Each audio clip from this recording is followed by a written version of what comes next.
If you're tired of being told your labs look normal, your weight gain is normal, and that exhaustion, irritability, and sleepless nights are just part of midlife, well, no, we're not doing that here.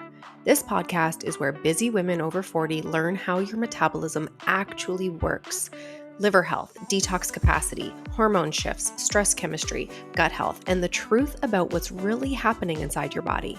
No guesswork, just strategies that actually give you the results you're looking for. Follow the True Health Podcast and drop a comment with a topic you want to learn about next. And let's raise the standard of what normal actually means so you can feel absolutely amazing in your 40s and beyond. I'm Michele Scarlet, and let's dig into it. Vicki, I am so excited that you are with us today.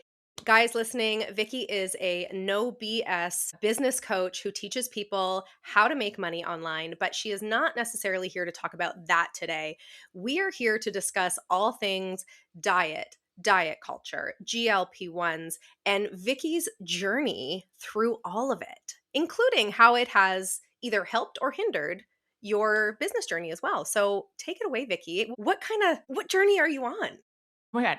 Well, first of all, thank you for having me here. Second of all, when Michelle asked me, will you be on this podcast? I was like, is she asking me like to be on her health podcast? Right? Like I almost forget I'm like also a human, not just a business coach, right? So I think through the lenses of that, they all have to do with each other too. So I said to Michelle, I'm happy to talk about my whole health journey as it relates to Vicki, the 42-year-old woman, but also Vicki, the 42-year-old entrepreneur and the 42-year-old mother to an 11-year-old and all of the things. Should I just like start from the beginning or should I talk about where I'm at now?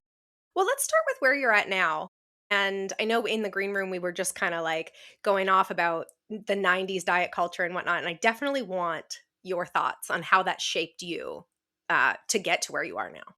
Yeah. So at this very moment, as it stands today, I have been on GLP1s for going on 3 years, I think. Is it? Yeah, going on 3 years. And 3 years ago, I was at my heaviest, miserable, just coming off of a 2 year long IVF journey and feeling like absolute shit about myself. Can I curse on here? Oh, Absolutely. great. I was like, okay, thank God. Some people invite me on their podcast and then say, don't curse. And I'm like, but why would you ask me then to come? Okay. Right.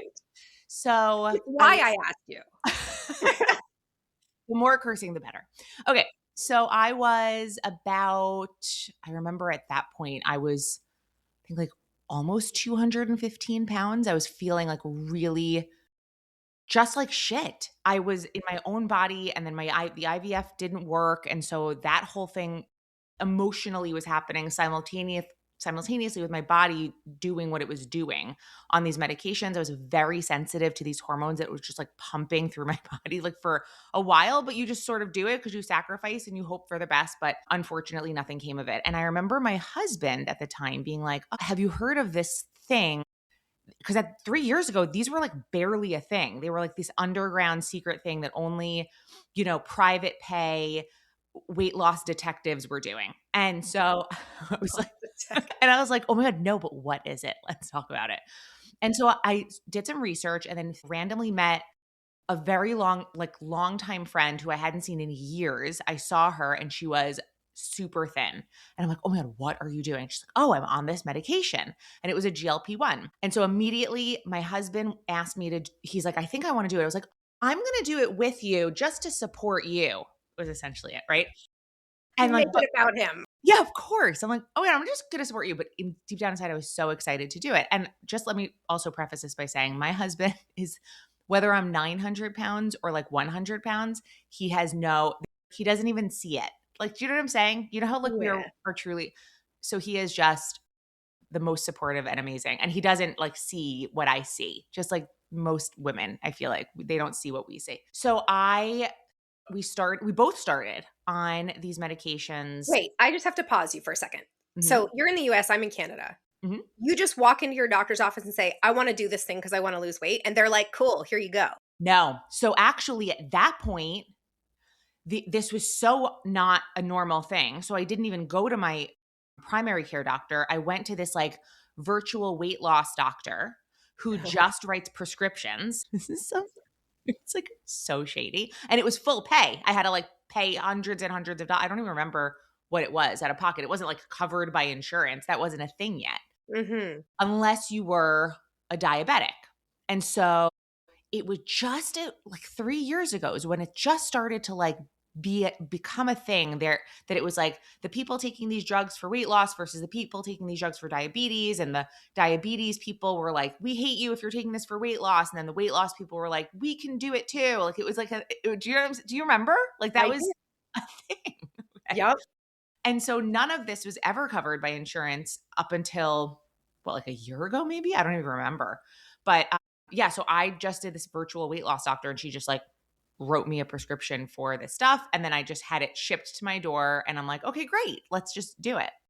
And so I did. And that was when I started. I started actually in March 2023 was when I started my GLP-1 journey. And I lost 55 pounds. And I remember I just was like, oh my God, like I just like felt so good about myself, about my choices, about what I looked like in the mirror. There was so much freedom around the results that I was getting. And I was just so happy. It shut what people say all the time. It shuts off the noise, the food noise. And I'm like, I didn't even realize I had food noise until I took GLP-1s. And then I was like, oh my God, like it's so noticeable that you don't ever think of food. Mm. You're not like daydreaming of like that thing that you want. I'm not necessarily a sweet tooth. I'm more of like a salty, crunchy person. Mhm. And I before GLP-1s, if you put a plate of steak fries in front of me, they were gone. After GLP-1s, you could have it in front of me and me not even feel like I'm fighting the urge to have one. It's not even like Wow. a thing. It's just not a thing anymore for me. And that was the biggest difference for me. So that was the good stuff, right? Was like I looked in the mirror, I was proud of what I saw. And then there was also the cons. Well, this is what I was just gonna ask because so many women, when I work with them, the thing that's like really hitting them in the face, and it was with my journey as well, is what they saw in the mirror. And so when you like what you see in the mirror, is it so much easier to ignore the shit that's going on behind the scenes? Of course. Of Okay. course. And like, listen, I'm not going to speak for every woman, but there's no way I'm the only woman who feels like they would make choices around what they saw in the mirror versus what that little voice inside them is going, is this healthy? Do you know what I'm saying? Like, is there like a bad side effect that's happening to your like insides? You know, I still to this day think that. Sure.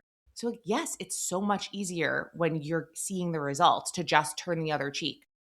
Well, like 90% of women, this is a true stat, 90% of women will have dieted to lose weight. So, very specifically, dieted to have lose weight at some point in their lifetime. So, that's like almost all of the women on this planet have done Yes. that.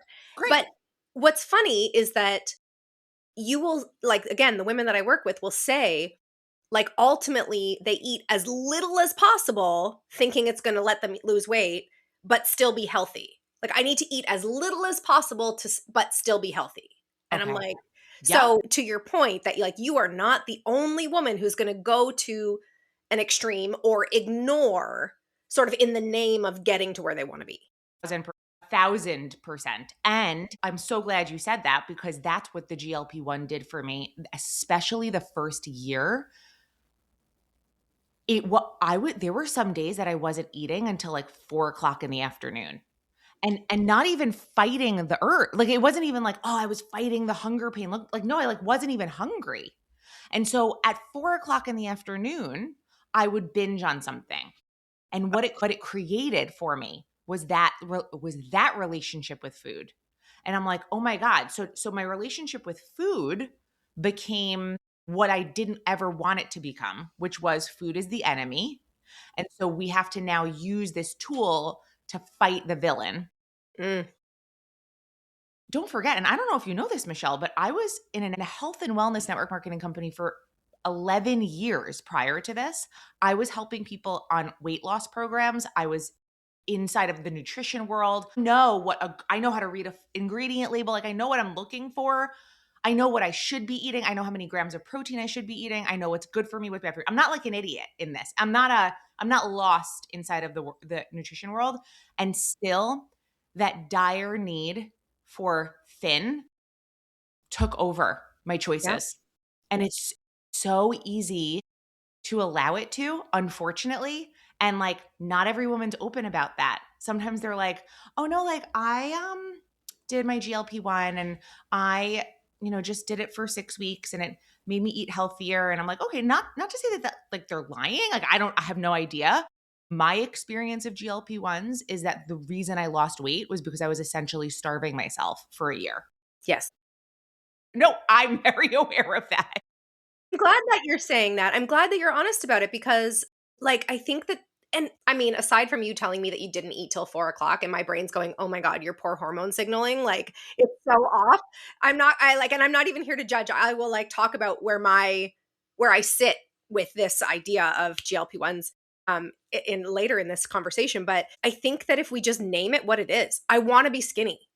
Maybe it takes the shame out of it so that we're not like the consultations I have with women, they're like, "It's not about the weight. It's I just wanna feel good in my skin." And that could be true. But the second they're in my container, it's like the weight hasn't shifted 2 Yes. pounds. And I'm like, "Hold on a second. We were talking about gut health a week ago." You know what I mean? Like, okay, we're dialing this in. This is about weight. Yeah.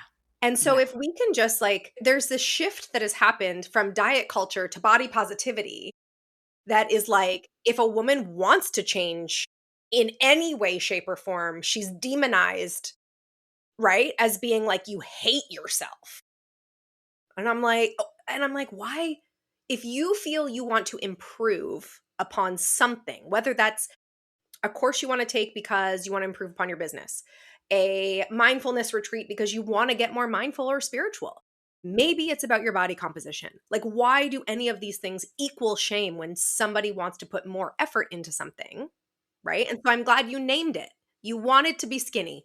Yeah, I wanted to be able to take a picture and not turn my face away from it. I wanted to be able to not reposition my arm so that I didn't see a chubby arm in a picture.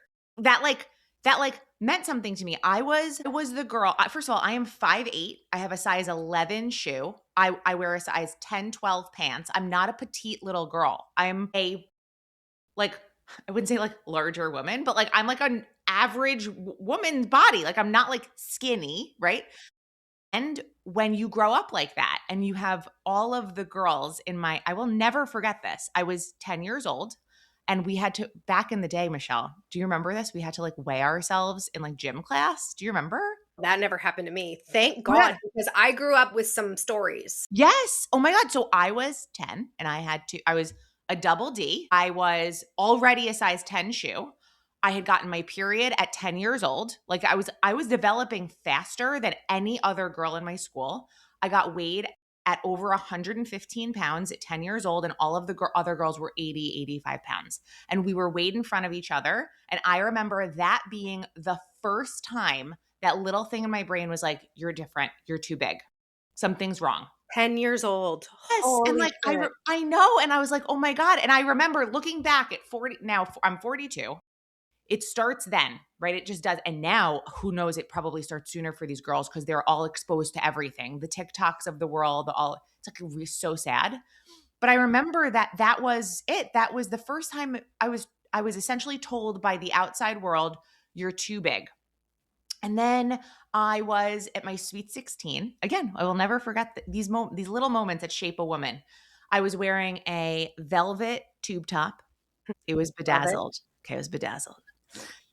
And like a shrug. Do you remember like the shrugs? Yeah. And my grandmother, who was an old Greek woman with a Virginia Slim in her hand, came over to me and tucked my armpit fat in back into my tube top and said, "You're never going to find a man to fall in love with you if you have things like this hanging out." Now, she was 100,000 years old. She didn't fucking know what that was going to do to her granddaughter.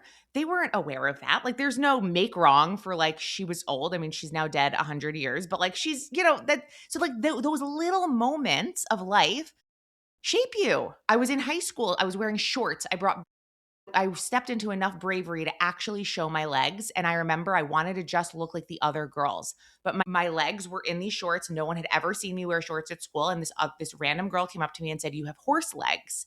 And I remember being like, but horse legs are like pretty, like in my head. And I'm like, okay, Vicki, she didn't mean anything. Maybe she just meant that they're like pretty legs. Okay. Do you know, Michelle, I'm not kidding you. To this day, I will not wear shorts. Oh my Because God. that thing in your brain goes, nope, there's danger. Shorts are danger. Shorts are judgment. Shorts are whatever. So like I didn't just wake up at 39 years old when I started all this stuff, like having an issue with this. And this is a lifelong journey. It's a lifelong journey. Is this like, how do I feel better in my own skin? Yeah. I'm obviously very open about the fact that I am in the weight loss world, and I Yeah. have been my entire career. Like 22 years old, opened a gym. Here we are 17 years later, right? The first moment that I remember feeling like the outside world was judging me based on the way that I looked or whatever. I was at like a camp, like a week away camp or whatever, sleep away camp, and boys and girls, and we're all sitting in the cabin where it's the buffet food. So there's, whatever, sliders, like the tiny hamburgers, french fries, mac and cheese, like all the stuff that you're like in grade 8 and that's what you eat. I was in fact in grade 8. And so what are you, like 12? And we're all in line, we get our thing, and I got one slider and I put it on my plate and I go and sit down with my friends and we're at the picnic tables eating away, whatever. And I get up to go get another one. And in front of 50 of my peers, two boys that I could legitimately name, and like their names are burned into my brain, stand up and make fun of me for being like too hungry. And I immediately was like, I shouldn't be more hungry than I am. Yeah. Eating is bad. Yeah. That's what you learned in that moment. Yeah. Eating. Yeah. And I have probably forever, even to this point, even now, I've done a lot of work on my relationship with food. And I've done, I am not in this space preaching you can have a healthy relationship and a healthy body without really having done the work myself as well. And to this day, I think I put on my stories last year, I was thinking about making breakfast and I was like, am I going to have 3 eggs? I'm hungry. I was pregnant. I'm going to have 3 eggs. And then my brain immediately went, that's too much. Yeah. 70 calories an egg. You know what I mean? Like your brain is it's imprinted in us. Yes. Yes. It always, and I can guarantee you whoever's listening to this has this story right in their head too. This is it. And now we're all just like a bunch of 12-year-old girls living in the bodies of 42-year-old women. When if you don't bring awareness to why you have this conversation with food, your health, your body, your weight, all that stuff, you're always just going to be stuck in it, and making those choices. And now it's only now, Michelle. So I started, let's say the first year I was on GLP1s, I probably lost, let's say close to 30 pounds is my first year.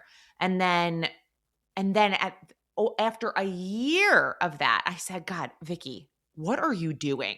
Do you know what I'm saying? Like, it lasted a year that I was like, you know what it was? I began to start getting proud of myself for not eating until 4:00.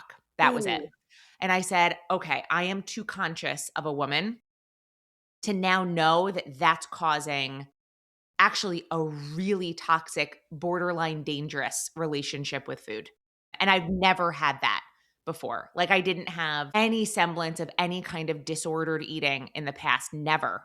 Good for you. And it created that. And the second I saw it and the second I started to feel like identify that feeling as pride, I was like, nope, that's really fucking bad. I'm like, Vicki, no. So now that was the first year. And then my second year on GLP-1s, I made really conscious choices to force myself to eat more. Like I had to force myself to eat more. So I would do things like prep like hard-boiled eggs or prep my protein shakes before before bed, and then I would drink it in the morning so that I didn't have an excuse as to like, oh, I don't feel like making the blender. So I put structures in place in my day so that I was intaking the protein that I needed and the nutrition that I needed. My hair started not breaking anymore. Like my hair was it's funny, like it's actually not funny at all, but like I would see reels and stuff from 2023. My hair was completely like just broken and you could see it. Now I saw it then, but I now looking back, I'm like, oh my God, you were literally malnourished. And Right. I was never that person. Like I did not ever have that. I didn't have that engine running in the background ever. Even though weight has been a lifelong journey for me, I never had that kind of issue. And so so GLP-1s were the best thing that has ever happened to my health journey. And I'm really aware of how slippery that slope can get for people because I started slipping down that slope and I caught myself and like pulled myself back up. So now it's like a totally different ballgame. Now I'm eating like normally, you know? So you're still currently on it. Yep. Still Are you on currently the same dose that you've always been on? no. Okay. I just titrated down to like the lowest dose. And so now it's like a maintenance. But it's weird. Like if you were like, Vicki, you have to go off of this medication tomorrow, I would be terrified. Mm. Like I would. And I would not, I like don't know what I would do because it has for the last 3 years caused this dependency on it in my brain. So I'm like, oh my God, what if I'm hungrier? What if? And so it started to do that for me because I was going to have a procedure done and they were like, to go under anesthesia, you can't be on it because it slows the digestive tract. So if you're under anesthesia and like if you can like throw up and have like the food that's in your stomach. So I was like, no, I can't get it done because Okay, so you were conscious enough to pull yourself out of this idea of not eating till 4 o'clock, yeah, which you know what? A lot of women fast in the name of health, right? Like, oh, it's good to let your digestive system relax, and it is. But then you do get this weird pride thing. So like not even on a GLP-1, women are fasting in the name of health, but then have this pride of just like not eating. So I want to just say that, but you have this awareness to pull yourself out of that and you start putting structures in place. But now you're at a place where you're even aware that you're addicted, total. you know, Yeah. Is for it lack of a better term, addiction or is it I wouldn't say dependent. maybe it is an addiction. Well, Maybe. I mean, a physical addiction perhaps, Yeah, because you're like, "Oh my God, I can't stop. What right? if I stop?" So did you just have this realization or have you have you realized have you been aware of it for the last No, little while? I'm very aware of it. And sometimes it just takes us a while to get from the awareness stage to the ready to do something about it stage. Yes, yes. Just like my malnourished days, right? Like it's like that little part of you is always like, "Is this good for you? What are you doing? What are you doing?" And then like I see my hair in the mirror in the mornings and be like, "Oh, it just nothing, it's just dry," like, or whatever, you know? So it just takes me a while. That's the next conversation for me is like, how do you maintain this? Now, I have created an eating pattern in my day that I don't even know if the GLP-1 is actually like doing anything for that anymore. Like, I don't know if like what it would look like on the other side of it because I don't know. Like, does the lowest dose of a GLP-1 for a person my size like actually do something for the hunger? I have no idea. But my blood work has never been better. Like people are like, "Oh, don't go on GLP-1s because you're this and that." And I'm like, my physicals are amazing. My blood work is amazing. I had to do an EKG for something amazing. Like I'm And you healthy. feel good. Yes, and I feel good and I'm really proud of myself that I like for two things. Number 1, took a chance on this stuff, and number 2, that I was aware enough to pull myself out of the just like the toxic conversation that it created for me around food. And again, like you could have somebody on this, you could talk to somebody doing this and they'd have a completely different answer than me. A lot of women are like, "Oh my God, meanwhile, I got every woman involved in GLP-1s in my local area because it was like I was the only one that people would be like, "Oh my God, Vicki, are you losing weight?" I'll be like, "Yes, I'm on a GLP-1." Like I'm very open about it, but everyone wants to hide it. They want to pretend like they're not or that it mysteriously fell off of their body. I'm like, "Okay, why?" Like, but why? So you're the influencer. Yes, maybe. Oh, right. Go to this random online doctor, Well, now I go to my regular doctor. super shady. Yes. It was like essentially a GLP-1 dealer. But like now I go to my regular doctor for it. Even though it's still not covered under insurance because you can't like my insurance doesn't cover it. Yeah, yeah, yeah. Yeah. So that's my GLP-1 journey. That's my Oh, life wow. story. Interesting that I would like to follow up with you and see where you're at. And yes, it would make a difference, by the way. Like micro dosing on the lowest dose, like in my world, holistic health. So, like, really looking at the entire system. The best way to describe how I work with clients with GLP-1s is truly to give them the absolute lowest dose that is effective for Right. everything you said. The food noise, obviously the weight loss, the hunger cues, etc. Um, while working on all of the lifestyle factors. Being on the lowest dose, still seeing the results, whether that be you're continuously losing or you've got the great clear head and you don't have that food noise, you have still have a good relationship with the food, but you've got the structures in place to make sure that you are actually fueling your body. So yes, I would say if you're asking the question, like, is it still effective? I would say yes, it is still very much effective. Great. Then I'm going to take it until I die. How's that for honest? Great. I love it. I love it. So yeah, like my thought process here on GLP-1s is like I sit on the fence in a lot of ways about a lot of things, right? And I also am somebody who is like, girl, if it works for you, do it. Like, I don't know if it's my choice, but it doesn't need to be my choice if it's in your life, right? So I very much sit on the fence of just like, I'm going to say it, pro-choice here, without going down that path. Yes. Anyway, when it comes to all pharmaceuticals, all of them, like, what is the risk versus reward, right? And for me, and working with the women that I work with, so as you were talking, I was like, ooh, hormone signaling, right? Like going till 4 o'clock. That's where my brain went. And your brain definitely didn't go there, right? And so my thought process on it is like, hey, if my client is interested, right? And I can get my client these incredible results and keep her as healthy as possible because we work on all these other pieces of her health too, then why the hell not? You know what I mean? Like, why the hell not? These are tools. They are not necessarily the be all end all. But if somebody wants to use this as a tool to optimize their health, if you were 215 pounds, Vicki, 3 years ago, that's not healthy. No. You know what I mean? For so many reasons. And one of them was my own mental health. There's only so many days you can wake up, look in the mirror, and tell yourself bad things about yourself.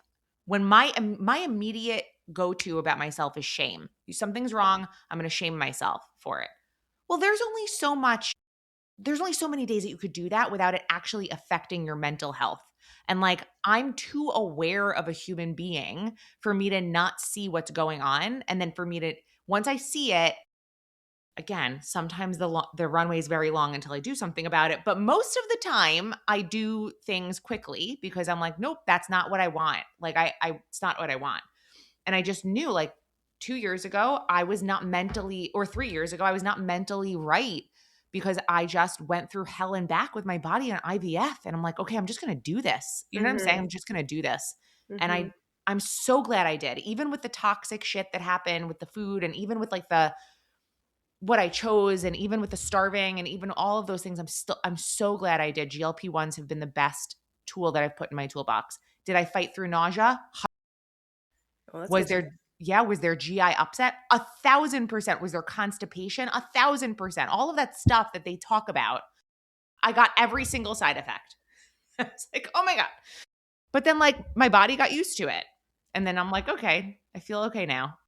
Did you know that in Canada they're not allowed to put I don't even know if I don't watch commercials anymore with streaming, but you know that in Canada they are not allowed to put commercials on the TV for pharmaceuticals? But I did not know that. yeah, so we don't have any of that unless you watch an American network. And so like when my husband watches football on Sunday, it'll be like all these like Ozempic, but might cause and I'm always like, why? Like I just used as Ozempic as an example, like legitimately any drug, but it might cause liver damage. It might cause blindness. It might, and you're just going on like, pff. But again, risk versus reward. So you were like, no, but this is really important to me. Obviously, you have adjusted Mhm. And I would imagine that the lower dose you're on now, there's probably a lot less of that. Right. I went up to, I think the highest dose I took was 0.75 or whatever. And like it wasn't like in the world of GLP-1s, I've never gone up to the highest dose. My body's very sensitive to medication. And so I was like, I knew that I get nauseous very easily. So like I knew that I was gonna get nauseous on this. So then what happens is you get nauseous on it when I first started, then you take Zofran for the nausea. So then you're like on two medications. Do you know what I'm saying? That's just what, but again, when people are, I don't want to use the word desperate. Was I desperate? Maybe looking back. But when you're like, when you want something so bad, and you just want this tool to work so bad, you're willing to like turn the other cheek on the stuff that you know in your gut isn't the best. And I'm still doing that to some effect with this stuff, right? We don't know what the long-term side. I have no idea what people are like, what are the long-term side effects? I'm like, I have no fucking clue, but I lost 55 pounds on this. Mhm, mhm, Vicki at 42 years old is really happy she did that. I mhm. don't know. At Vicki at 62 years old, I have no idea if she'll regret it, but like, I don't know. It's been like such a great journey for me, but I'm very open and very honest about the cons too and what it's done. Yeah. Do you work out regularly, just out of Yeah. curiosity? So I used to work out literally 7 days a week. I was weightlifting 7 days a week. Loved it. I did Pilates. And then my IVF journey took me out of the game for working out because you're not allowed to do it because of like twists of your like core or whatever for your anyway. So it took me out of that game. So I don't work out as frequently as I used to, but I do work out every day. Yes. But not as hard as I used to because I used to do like Pilates for an hour and then I would weight train and like I just loved it. I did. I loved that kind of stuff. But then the entrepreneurship kicks in and then you're like, okay, but I have a call this then and I have a call now and then I have my son and then I have this and then it's so easy to not prioritize, you know? Totally. So even if it's like a little workout today, I still try my best to prioritize it, but it's not like as again as hard as I should be, you know? Yeah, yeah, yeah. Interesting. Thinking about that entrepreneur in you, A type, driven, like go, go, go, like whatever it takes, kind of. And that's how I imagine you. That's how you come across online, at least. And I relate to that. I am 4 months postpartum and I've been working since the day after I gave birth. Like there's just no stopping me. Yes, I so deeply understand. Yes, yes, there's just no stopping me. Was there ever a point in your, because you've been an entrepreneur your whole life, like ultimately, right? Like your whole adult life? Yeah. Well, I was in corporate before. I left my corporate job in 20 just be entrepreneur full time. So 26, so yeah, half my adult life I have been an entrepreneur, yes. Was there ever a time where that took the front seat and your health took a back seat? Tell me about that. There was, I'm going to say, it's funny. My gut instinct is to give you like a yes, during this time frame this is what happened. But I actually believe it's more of a wide net than that in that comes up for me every day. Every day that I Mm, choose, right? That there's a choice. You're left with this choice every day as someone who has control of their own schedule. And the choice sometimes sounds like the business has to take priority today because if it doesn't, this, and this will then get on tomorrow's to-do list. And you're like, fucking kill me if that goes on tomorrow's to-do list. And then so you're like, all right, for the next 15 hours of my day, I'm going to be busting ass doing this. Okay, great. Well, if you devote 15 hours in a day to one thing, which is your business, obviously then you only have but so many hours to devote to other things. And then you have to like be a mom and then you have to like be a friend and then you have to pretend like you want a social life. Do you know what I'm saying? Like there's so I think that decision is daily actually for me. yeah, yeah.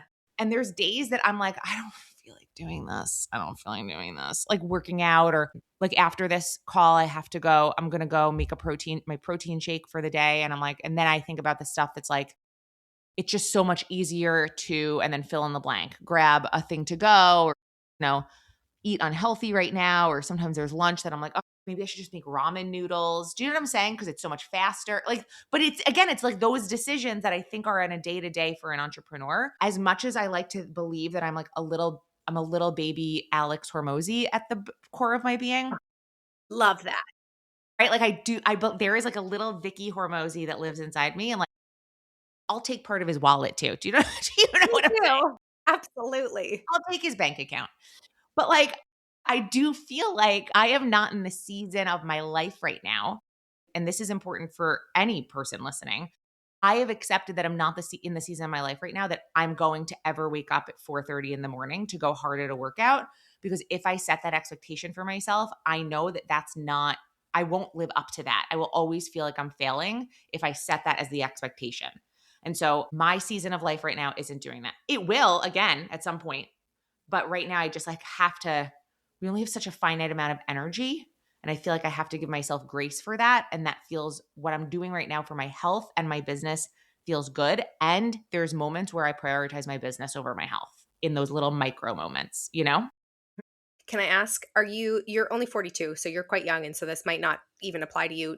Do you know if you're entering perimenopause? Oh my God, you know, Michelle, it's so funny you're mentioning this. I am on a text thread with two other well-known like female entrepreneurs in the online world. And they're like perimenopause this and luteal phase that and luteal this. And I'm like, guys, can I be honest? I have no idea what you're talking about. And like the concept of perimenopause, how polarizing can I be on here? Give it, girl. Oh Go. my God, I'm wondering if how you feel about this. Although you're like a holistic person. So like your brain went to hormones when I talked about my eating. So maybe your brain is going to completely disagree. Although I'm totally up for being challenged on this. I think once you start to slap the label of perimenopause on your experience of being a woman in her 40s, all of a sudden your brain begins to blame perimenopause, the big bad wolf of perimenopause, for like everything that you're experiencing in your life. Meanwhile, it's like, okay, but at what point are you just like, oh, maybe I'm just tired? Do you do you know what I'm Okay. saying? So I don't want to challenge this at all. I want to challenge everyone else who also does that. How polarizing do you want me to be? I believe that for perimenopause. I believe that for IBS. I believe that for Hashimoto's. I believe that for ADHD. I believe like slap a label on it. I have a whole podcast episode all about letting your diagnosis define you. Specifically, does it like there's no like test, is there? That Yeah. you could like there is that you could be like, oh, I'm in perimenopause? Well, I mean, it would be like looking at tests and understanding them as a pattern. So, like, it would be looking at Mm. ovarian decline. Mhm, And so, mhm. yes, you can technically test to see sort of where you might be um, in that journey. But you're pretty young, so like you might be like perimenopause can be like 10 years. But like, but here's the thing. I can guarantee I'm gonna put last week's paycheck on this. 90% of the women that I'm Alex seeing Hormozzi's paycheck, just because I'll take that bet. I don't even know what it is yet, but I'll take it. that 90% of the women that I'm seeing talking about perimenopause and being in perimenopause on the internet today never went to go get those tests and Mm, have just experienced one night of anger. I don't know. Is that a perimenopause symptom? Anger? mhm. Okay. So one night of that, two nights of that, three nights of that, and strung those together and goes, look, I'm in perimenopause. And while I don't want to not honor people, I want to honor people's journeys in their own way, right? Like you are allowed to talk about that and feel that for yourself. But I do believe that there is something that's happened with this perimenopause concept that like almost gives women like me who are like, what? Like, I'm like, okay, I just had a bad night's sleep or whatever, which I don't. I sleep like a fucking hibernating bear. Other, I'm just trying to think of like other things I experience. Like my husband's chewing was pissing me off the other day. Does that mean I'm in perimenopause? Do you know what I'm saying? Like there's Mhm. just this weird thing that happened and I'm like, okay, but where does that give space for just the natural human experience at 42 years old? That Sure. yeah, I think that's my opinion on perimenopause. And I don't think that's a popular one, but it's mine. You enter your 40s, you're entering the no fucks given decade, Yes. right? Literally the stroke of midnight on your 40th birthday. You're like, "My God, I don't give a fuck. I'm Oh my excited for God." that. That's Yeah. me, November 9th, 2026. That's happening to me. That's This the is day. oh my God, you're not 40 yet. I'm not. I'm 39. Michelle, literally you're gonna wake up on your 40th birthday and be like, oh my God. What? Did something just happen? Like, it's bizarre. It like literally happens. Yes. So I like this because, like, yes, perimenopause. I mean, menopause happens. So I'm not going to, Vicky, like, it's going to Totally. hit you. Like, at some point in your life, your ovaries will not work the same anymore. Like, we cannot escape that. Yes. Yes. But I do like your take in that there is, even if it is, even if that your friends or whoever you're talking about strung the symptoms together and it is perimenopause, like without the test, it is. Why use it as the excuse to like bark at somebody or like, like still try to sleep well? Like still try to be healthy. Like why is it like, oh, I'm in perimenopause and now it becomes your whole personality? Yeah, right. It becomes a whole personality. And these two friends actually don't have it become their whole personality. It was just a topic in this thread. But I was like, but I'm just seeing it so much online. And like, I'll be speaking to people on the internet and they'll be like, hashtag perimenopause. And I'm like, no, I don't know what that means. Like, Mhm.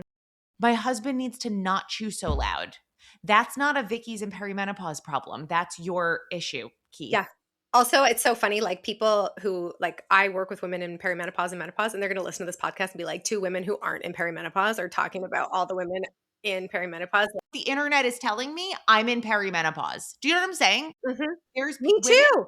Okay, but like that. So that's the thing. I also don't want people to say that they're in perimenopause until they've like taken a test to prove that they're in perimenopause. Do you Mhm, like mhm, I'm mhm. sorry, like that's how I feel about it. And that is gonna piss a lot of women who wholeheartedly are in perimenopause off, but like that's my answer to perimenopause. Yeah, I get it. It's a bit of a buzzword right now. Yes. So something that I talk about with women in my DMs is how, like that's how I start the conversation. And I often ask the question, like, what makes you feel like your metabolism is slowing down? And I would say 90% of the time the women say, I'm in perimenopause.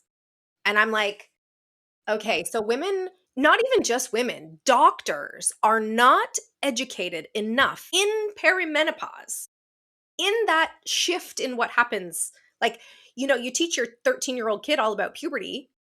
Nobody fucking knows what goes on over here on this end of the spectrum, right? Excuse me. Doctors are just like, take hormones, take birth control, just avoid it altogether. And okay, fine, like if that's what people want.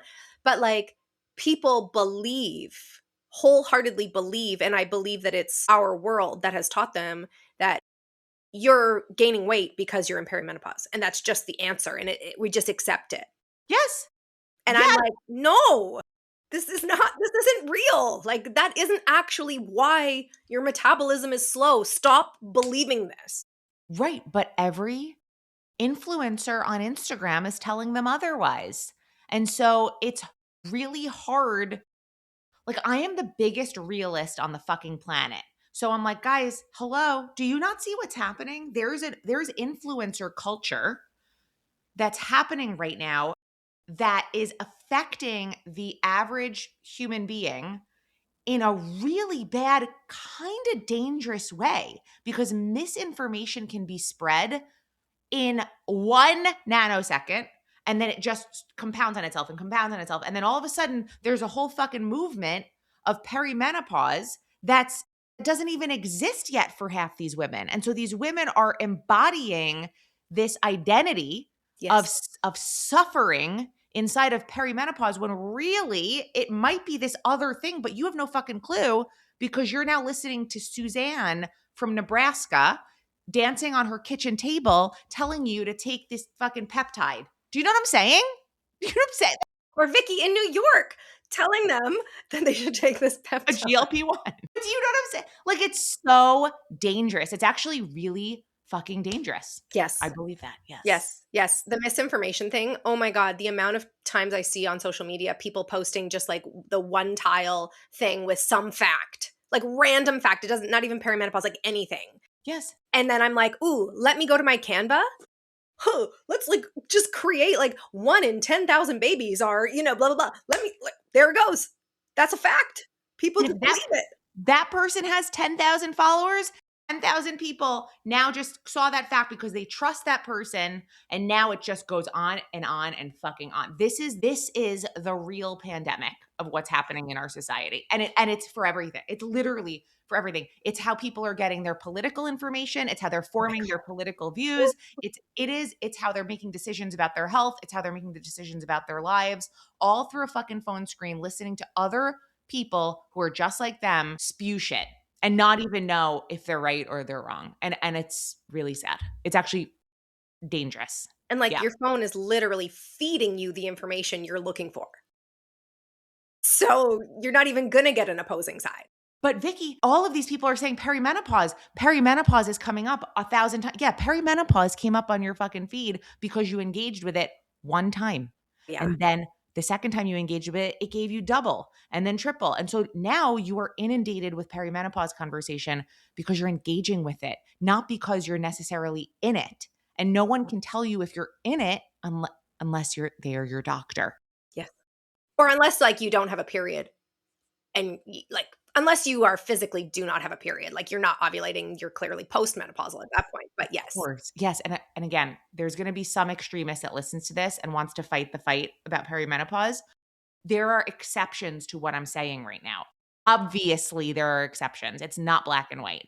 And I believe a majority of women who are identifying as themselves as perimenopausal just strung together a bunch of negative symptoms and were like, look, I'm in perimenopause. Like someone was like, I was on a Zoom call and she was like she had brain fog or she like stumbled on her words. She's like, oh, it's my perimenopause. And I'm like, no, you just had to fucking think of the thing that you were saying. Do you know what I'm saying? It's that kind of stuff that it shows up every day. I will fully agree with you. I also think that if somebody was tested and they are in perimenopause, like let's say we've got the data, Great. bam, you're there. And yes, you are having insomnia. And yes, you're having hot flashes and you hate your fucking husband. Okay. It's not because of perimenopause. It's because of an accumulation of toxins and stress and shit you have done that once your hormones decline, it's like your body it just like uncovers all of the shit you've been compensating for your entire life goes bam here. And now that's why you have symptoms. It is not because of perimenopause. Sure. Well, see, only you know stuff like that. I don't know stuff like that. But that's this. Yes. So then that needs to be spoken about more. Right. That's what needs to be addressed. Yes. Yes. You need to talk about this shit on your content, Michele. Nobody, it's, you know what it is? It is so belief challenging. Sure. Too bad. That people are like, that's not sexy. I can't listen to that because what do they don't know what to do with that. People like having they would never admit, but people like having the excuse. Oh, I'm in perimenopause. Well, they don't want to go. So if I just maybe stop drinking wine every night, I'd have a good night's sleep. Sure. Right. No, nobody wants that. No. Nobody wants that. And that's to say, most of these people, because they're not seeking actual medical help, I feel like there is shit that's going on underneath the surface that they're never going to find out what's going on because they're never going to a fucking doctor's office and be like, hey, this is happening. And this is not talking about Western medicine versus Eastern medicine. Like, I don't go to whichever you want, but go to a health professional. Mm-hmm. And don't listen to Susie Q on the fucking from Nebraska. Yeah, Susie from Nebraska. Fuck her. Fuck her. She doesn't fucking know.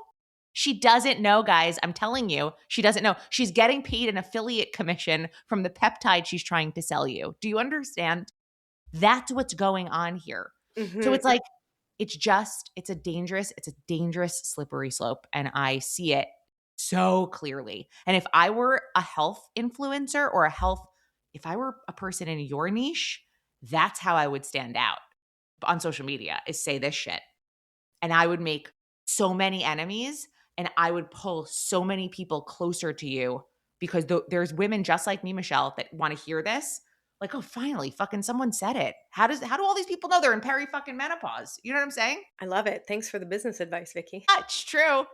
My friend who's 52 or 53, a local friend, she didn't get her period for like almost exactly the year mark. And then that's how you know you're in menopause, right? That's like the thing. Or you're like post-menopause. Yeah. Right. And so she like something happened and then she got it again or whatever. And she's like, oh God, I was like so looking forward to, to just like being in menopause. And I remember thinking like, right, that's how you know. That is the thing, the marker of this.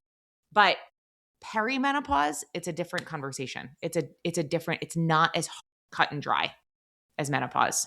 I agree with you. I love that. Okay, so you are a business coach for people who want to make money online. We're just going to shift gears here. I want you to pitch yourself. I want you to be like, guys, this is the real shit, because I love your content. I hate watching influencers. So in my world, influencers talk about peptides when they have no idea about peptides. In your world, business coaches telling you they can make money online by buying their course to teach you, like the whole thing. I made $10,000 yesterday. So tell us about where people can find you, what you do, and how you can help. Because I have a lot of like health coaches, practitioners that listen to this podcast, and we'll just serve you up to them. Oh my God, I love that. Okay, well, those were two separate questions about the scam artists. So I'm going to table that for another conversation. The scammers, they're scamming you. So I help, my business journey has been different depending on when you reach me. But at this stage of the game, I have education, like static education courses that teach people how to get started online, creating a business, utilizing digital products, some kind of like an online course or some kind of a community, something that they can start the business with that. So that's for like total newbies. But I've really transitioned my business into giving my one-on-one time to helping not just people who want to make money online, but entrepreneurs, people who are coaches, course creators, service providers. It doesn't just have to be, they don't have to be online yet, but I help those people in a one-on-one setting build and scale their business using things like automations, which most people are, they're also not talking about automations in the right way, and it's driving me fucking crazy. Anyway, it's a whole other ballgame.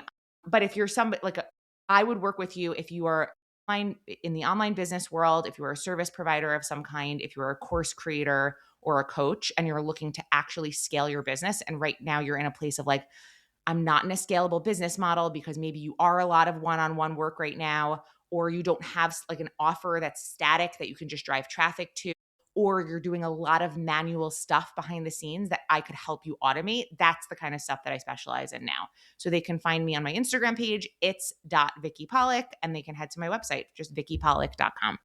Amazing. I will make sure all of that is in the show notes. And thank you so much for joining me today. Loved the conversation. Loved that it was so real. And I know that that's what everybody can expect when they work with you.